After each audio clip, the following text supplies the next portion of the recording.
नमस्कार बंधुरा सम्पास कुकिंग आपनादेर स्वागत। आज के आमि तैरी करब पांजाबी कारी पकोड़ा। पांजाबी कारी पकोड़ा करार जोन्नो एखाने आमि बोलेर मध्य दुटो पेঁয়াজ कुचिए निये निয়েছি, दिए देब परिमाण मतो নুন और हलुद दिए भालो करे पेঁয়াজটাকে आमि मेखे नेब। নুন और हलुद दिए पेঁয়াজটাকে मेखे निये पेঁয়াজটা नरम हये गेছে और अल्प अल्प जलও बेरोते शुरू करेছে। एबार दिए देब आमि एक बाटी बेसन,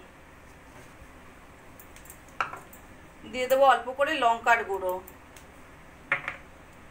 और दिए देव छोटो बाटिर एक बाटी टक दई। एबार सबकिछु भालो करे मेखे नेब।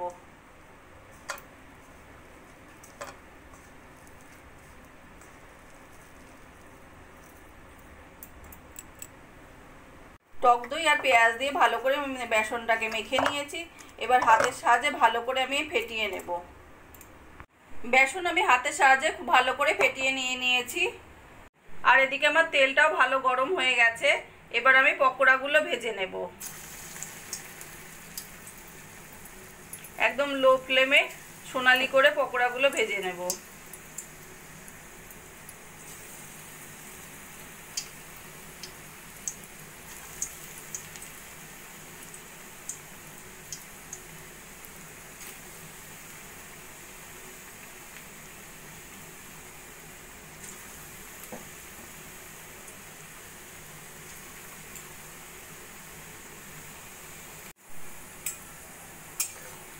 এই পকোড়াগুলো একটা পিঠ সোনালি করে ভাজা হয়ে গেছে। উল্টে পাল্টে সোনালি করে দুদিকে ভেজে নেব।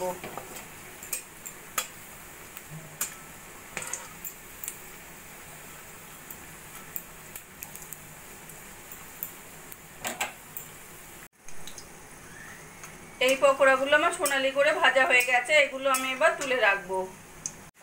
একইভাবে এই পকোড়াগুলো আমার সোনালি করে ভাজা হয়ে গেছে, এগুলো আমি এবার তুলে রাখবো। পকোড়ার ব্যাটারের বোলের মধ্যে নিয়ে নেব আমি এই হাফ বাটি টক দই আর দিয়ে দেব 2 চামচ বেসন। যেহেতু আমি হাফ বাটি টক দই দিয়েছি সেজন্য আমি 3 গুণ জল দিয়ে দেব। এখানে দিচ্ছি 1 বাটি জল আর এখানে হাফ বাটি জল দিয়ে দিচ্ছি। এবার একটা চামচের সাহায্যে খুব ভালো করে মিশিয়ে নেব।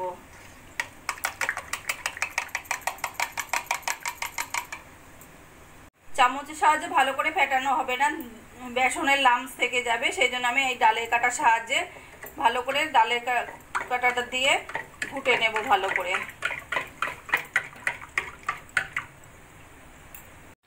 এইভাবে আমি ডালের কাটা দিয়ে ভালো করে ঘুটে নেব।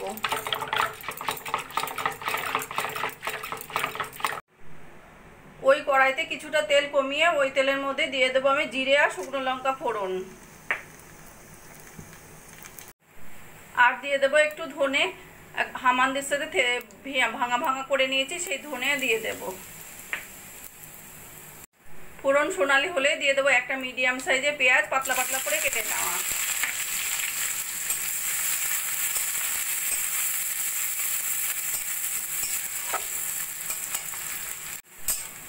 বন্ধুরা আমার রান্নাটা যদি ভালো লাগে প্লিজ লাইক করবেন আর কমেন্ট করে জানাবেন কেমন লাগলো। আর আমার চ্যানেলে যদি নতুন হয়ে থাকেন সাবস্ক্রাইব করবেন প্লিজ।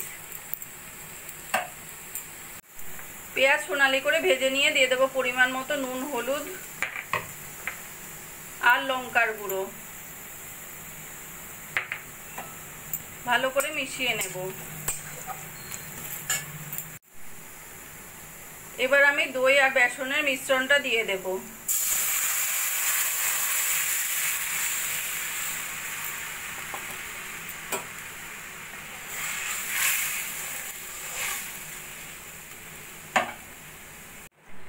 এবার লো ফ্লেমে আমি মাঝে মাঝে নাড়া দিয়ে 5-7 মিনিট মতো রান্না করে নেব।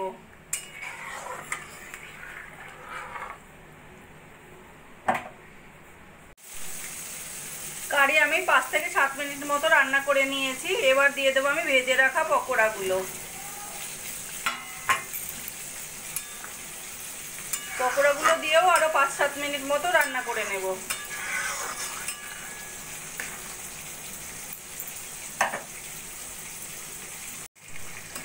পকোড়া দিয়ে আরো 5-7 মিনিট মতো রান্না করে নিয়েছি।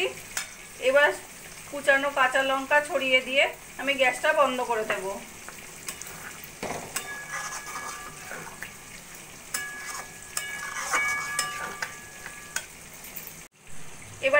তার মধ্যে একটু তেল দিয়ে দেবো দুটো শুকনো লঙ্কা। শুকনো লঙ্কাটা ভাজা ভাজা হলে গ্যাসটা বন্ধ করে দেব। এবার ওই তেলের মধ্যে দিয়ে দেবো আমি কাশ্মীরি লঙ্কার গুঁড়ো। এবার ওই তেলটা এই কারির মধ্যে দিয়ে দেবো।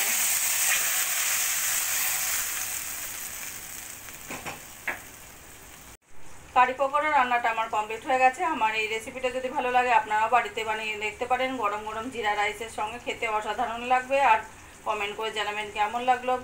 প্লিজ লাইক শেয়ার ও সাবস্ক্রাইব করবেন। আর আমার ফেসবুক পেজ থেকে যদি দেখেন ফলো করবেন প্লিজ।